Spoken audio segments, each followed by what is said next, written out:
চব্বিশে কি আইনা মাহাইল দেশেতে।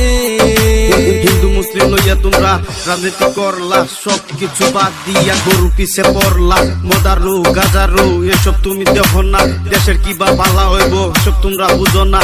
গরুর পিছে লাগিয়া মামা তোমার কোনো লাভ নাই। আসাম দেশের সবাই আমরা একটু শুধু শান্তি চাই, একটু শুধু শান্তি চাই।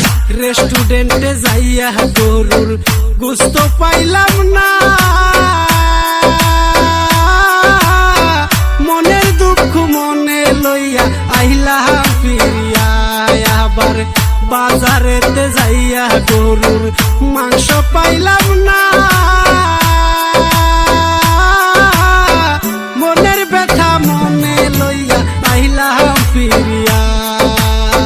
কি আইনা মাইয়া দিল এইবার দেশতে হিমন্ত মামাজে, গরু খাওয়া বন্ধ কইরাছে, গরু খাওয়া বন্ধ কইরাছে 2024 গরু খাওয়া বন্ধ।